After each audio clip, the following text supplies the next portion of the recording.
Good morning everyone, my self doctor Suresh Kumar Goyal, associate professor government college Ajmer. Student, last term पर हम material control के बारे में पढ़ रहे थे। तो मटेरियल कंट्रोल क्या होता है, इसमें कौन कौन से विभाग इसमें जो हैं, इसके उद्देश्य क्या हैं, मटेरियल कंट्रोल का ऑर्गेनाइजेशन क्या होता है और प्रोसीजर फॉर मटेरियल कंट्रोल क्या होता है, ये हमने पढ़ा था। उसमें हमने देखा था कि जो सामग्री मंगाने का काम है आमतौर पर जो है स्टोर्स विभाग के द्वारा किया जाता है, और स्टोर्स विभाग किस आधार पर सामग्री मंगाता है उसने अपने हर एक स्टॉक के लेवल्स तय किए हुए होते हैं, जिनमें मुख्य रूप से reorder level, minimum stock level, maximum stock level होता है। अब इसमें हम देखते हैं कि ये रीऑर्डर लेवल या पुनः आदेश स्तर क्या है। पुनः आदेश स्तर का अर्थ है कि सामग्री का वह स्तर जहां पर उस सामग्री का शेष आते ही स्टोर कीपर को उस सामग्री को मंगाने की कार्यवाही प्रारंभ कर देनी चाहिए। उस स्तर पर माल का बैलेंस आते ही उसे खरीदने की प्रक्रिया प्रारंभ कर दी जानी चाहिए।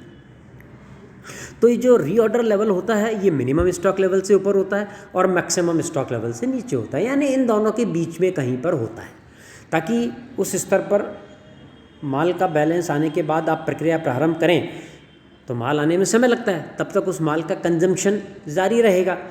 तो वो माल जब तक आए तब तक उसका बैलेंस मिनिमम स्टॉक लेवल से नीचे नहीं जाना चाहिए। इस आधार पर ये रीऑर्डर लेवल तय किया जाता है। तो मुख्य रूप से इसमें दो चीज़ें ध्यान में रखनी होती है, सामग्री के उपभोग की दर और सामग्री को आने में लगने वाला समय। दूसरा इसमें लेवल है मिनिमम स्टॉक लेवल। किसी भी सामग्री के मद के लिए न्यूनतम स्टॉक स्तर वह सीमा है जिससे कम उस वस्तु की मात्रा भंडार गृह में सामान्यतः नहीं दी, मात्रा जो है उससे कम नहीं होने दी जाती है, यानी इससे कम उस पर्टिकुलर मटेरियल का बैलेंस नहीं होना चाहिए। तो इसके लिए रीऑर्डर लेवल पर हम सामग्री को खरीदने की प्रक्रिया प्रारंभ करते हैं, और जब वो मिनिमम स्टॉक लेवल तक आता है उसके पहले हमारे पास माल वापस आ जाता है। अगर उस लेवल तक बैलेंस आ गया और फिर भी आपके पास नया माल नहीं आया तो फिर चिंताजनक स्थिति होती है और उस माल को इमरजेंसी में खरीदने के लिए व्यवस्था करनी पड़ती है।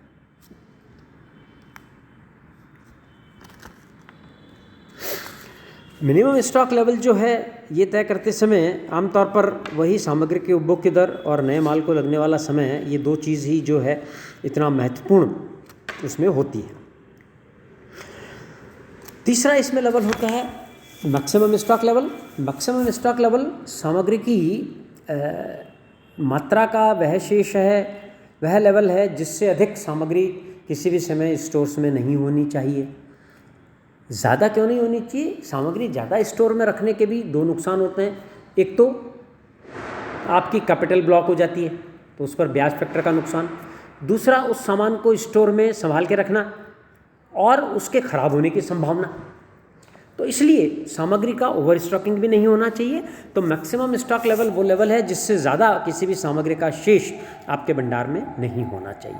इसकी गणना करते समय उपभोग की दर और नए माल को प्राप्त करने में लगने वाला समय तो होता ही है, साथ ही वस्तु का गुण, भंडारण की व्यवस्था, भंडारण लागत, मूल्यों में उतार चढ़ाव, आपके पास उपलब्ध पूंजी की लागत, उस मटेरियल के ऑब्सोलेंस या प्रचलन की दर क्या है, बीमा क्या है, सरकारी आदेश क्या है, इन सब बातों को ध्यान में रखते हुए मैक्सिमम स्टॉक लेवल तय किया जाता है। चौथा इसमें है average stock level. Average stock level जो है, एवरेज स्टॉक लेवल का अर्थ क्या होगा? मिनिमम स्टॉक लेवल और मैक्सिमम स्टॉक लेवल का औसत। तो मिनिमम स्टॉक लेवल और मैक्सिमम स्टॉक लेवल, इन दोनों का जो सामान्य औसत है वो औसत एवरेज स्टॉक लेवल कहलाएगा। और एक होता है danger stock level. Danger stock level या सामग्री का भय स्तर ये है कि जिससे कम सामग्री किसी हालत में नहीं होनी जानी चाहिए। ये हो सकता थोड़ा मिनिमम स्टॉक लेवल से और थोड़ा सा नीचे हम इसको तय कर सकते हैं कि इस लेवल पर आते ही तो उसकी इमरजेंसी परचेज जो है वो प्रारंभ कर दी जानी चाहिए। अब इनके कैलकुलेशन हैं, ये लेवल आप कैसे कैलकुलेट करेंगे, इसमें आप देखिए सबसे पहले है रीऑर्डर लेवल, पुनः आदेश स्तर। पुनः आदेश स्तर या रीऑर्डर लेवल किसी सामग्री का कैलकुलेट करने का जो फॉर्मूला है वो होगा maximum consumption rate into maximum reorder period. उस सामग्री की अधिकतम उपभोग दर क्या है और उस सामग्री को प्राप्त करने में लगने वाला अधिकतम समय क्या है, इन दोनों का गुणा कर देंगे। यहाँ एक विशेष बात आपको ध्यान में रखनी है कि जो कंजम्पशन रेट है और जो रीऑर्डर पीरियड है, इन दोनों की यूनिट ऑफ टाइम सेम होनी चाहिए। यानी कंजम्पशन रेट आप पर डे ले रहे हैं तो रीऑर्डर पीरियड भी डेज़ में लिया जाना चाहिए। कंजम्पशन रेट आप वीक में ले रहे हैं, वीकली ले रहे हैं, तो रीऑर्डर पीरियड भी आपको वीकली लेना चाहिए। यानी यूनिट ऑफ टाइम दोनों के लिए सेम होनी चाहिए। ऐसा नहीं कि आप कंजम्पशन तो डेली ले लें और रीऑर्डर पीरियड वीकली ले लें, या कंजम्पशन वीकली ले लें और रीऑर्डर पीरियड डेली ले लें। दोनों की यूनिट ऑफ टाइम सेम होनी चाहिए। अब जैसे आपको कह दिया जाए कि किसी सामग्री का जो कंजम्पशन रेट है वो 16 to 20 यूनिट पर डे है, यानी 16 से 20 इकाई प्रतिदिन काम में आती है। तो इसका क्या अर्थ हुआ, मिनिमम कंजम्पशन रेट हो गई 16, मैक्सिमम कंजम्पशन रेट हो गई 20 और एवरेज कंजम्पशन रेट हो गई दोनों का एवरेज 18। और उससे आदेश देने के पश्चात सामग्री प्राप्त होने में लगने वाला समय है 30 से 40 दिन। दोनों में यूनिट सेम हो गई ना, दिन। तो 30 से 40 दिन मतलब क्या है कि मिनिमम 30 दिन में आ जाता है माल और मैक्सिमम 40 दिन में आता है। और आमतौर पर औसतन कितना समय लगता है, दोनों का औसत निकाल लो, 35 दिन। ठीक है। अब अगर हमें रीऑर्डर लेवल कैलकुलेट करना है तो maximum consumption rate into maximum reorder period. Maximum consumption rate आपकी यहाँ पर हो गई 20 यूनिट पर डे और मैक्सिमम रीऑर्डर पीरियड आपके हो गया 30 से 40 दिन यानी 40। तो 20 इंटू 40 तो ये 800 यूनिट हो गई। इसका मतलब ये है कि जैसे ही उस सामग्री का लेवल 800 यूनिट पर आएगा आप उसे खरीदने की प्रक्रिया प्रारंभ कर दें। ठीक है। इसका एक ऑल्टरनेट फार्मूला भी दे रखा है, normal consumption rate into normal reorder period plus safety stock. इस आधार पर भी आप उसको निकाल सकते हैं। अगर वो उपरोक्त सूचनाएं जो पहले हमने बताई है वो अगर हमारे पास उपलब्ध नहीं हो तो। दूसरा इसमें है minimum stock level. Minimum stock level ज्ञात करने का फॉर्मूला क्या होगा, minimum stock level is equal to reorder level जो अभी हमने ऊपर कैलकुलेट किया है, माइनस फिर bracket start normal consumption rate into normal reorder period. ठीक है। Reorder level minus normal consumption rate into normal reorder period.